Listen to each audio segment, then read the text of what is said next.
Hello everyone, HP foods YouTube channel থেকে জানাই আপনাদেরকে স্বাগতম। তো যেহেতু এখন শীতের সিজন চলে আসছে, এখন আপনার পিঠা খাওয়ার ধুম পড়বে, এখন সবাই জানে। তো আমিও একটা রেসিপি করে নিলাম, যেটাকে আমরা বলি যে ভাজা পুলি, অনেকে অনেক কিছু বলতে পারেন। তো এখানে আমি নিয়েছি প্রথমে 3 কাপ পরিমাণে ময়দা, তারপর নিয়েছি একটা নারিকেল কুড়িয়ে নিয়েছি, মানে সেখানে অর্ধেকটা আছে আর কি। তো আপনারা আপনাদের পরিমাণ মতো নিয়ে নেবেন। তারপর আমি এখানে একটু লবণ দিয়ে দিব ময়দাতে। তো লবণ দেওয়ার পর আমি দিয়ে দিব সামান্য পরিমাণে সয়াবিন তেল। তো ওই তেলটা দিলে হবে কি, আপনার সেটা হাতে লাগবে না এবং জিনিসটা বানাইতেও আপনার তেমন একটা কষ্ট হবে না, মানে আটা আটা ভাবটা যে থাকে ওইটা আপনার থাকবে না আর কি।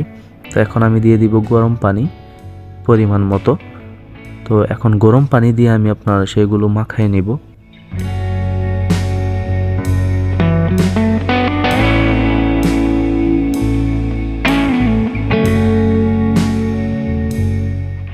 তো দেখতেই পাচ্ছেন আমার মাখানো প্রায় কমপ্লিট হয়ে যাচ্ছে।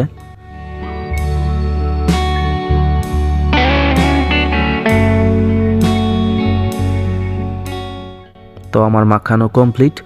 এখন আমি আপনার ওই যে কুরানো নারিকেলটাতে আপনার পরিমাণ মতো চিনি দিয়ে দিব। আপনারা আপনাদের পরিমাণ মতো চিনি দিয়ে দিবেন। তো আমি আমার পরিমাণ মতো চিনি দিয়ে দিলাম। অনেকে চিনি বেশি খায়, আবার অনেকে চিনি কম খায়, তো আপনাদের পরিমাণ মতো আপনারা দিয়ে দিবেন। তো এখন আমি সেটা মিক্সড করে নিব। তো মিক্সড করা কমপ্লিট।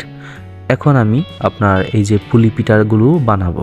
তো সেগুলোর জন্য আমার প্রথমে আপনার লুচির মতো সেগুলো মানে পাতলা করে নিব আর কি, এত বেশি ভারী রাখবো না।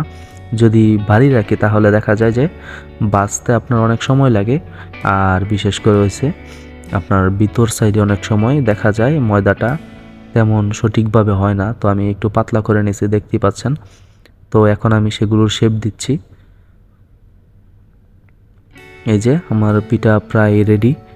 এখন আমি একটু পানি লাগাই রাখবো সাইড দিয়ে। তো পানি লাগাই রাখলে ওই যে এখন যে শেপটা দিচ্ছি, এই যে এরকম বাজ করে করে সেটা আপনার সুন্দরভাবে দেওয়া যাবে। আপনারা এরকমভাবেও করতে পারেন, আরও অনেক সিস্টেম আছে, অনেকভাবেই করা যায়। বিশেষ করে সেগুলো আপনার অনেকেই পারে, তো যারা না পারে তাদের জন্য একটু উপকার হতে পারে আমি যেভাবে বানালাম আর কি। এইটা খুব সহজ, আপনারা চাইলেই বানাতে পারবেন, খুবই সহজ। দেখতে থাকুন, আমি একে একে সবগুলো বানিয়ে নিব।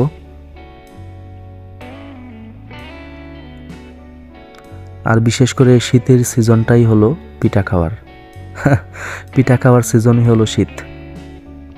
শীতের সময় পিঠা না খাইলে তো জমেই না।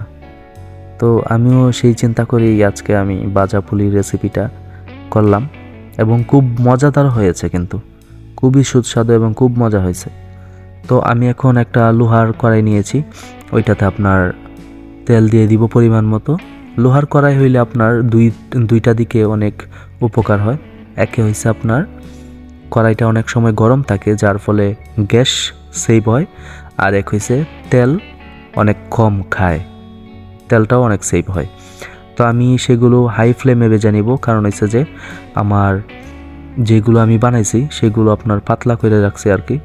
তো যার ফলে আমার এত মানে লো ফ্লেমে রেখে আমার করা লাগবে না, যে আমার ভিতরে খাঁচা থাকবে কিনা বা ময়দাটা পরিপূর্ণভাবে হবে কিনা।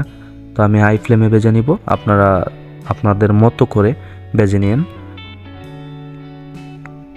তো আমার ভাজা প্রায় কমপ্লিট হয়ে যাচ্ছে।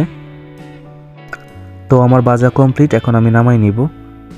তো খুব মজা হয়েছে আর কি, যে আমি সেটা খেয়েও দেখছি, আপনার অনেক মজাদার হয়েছে।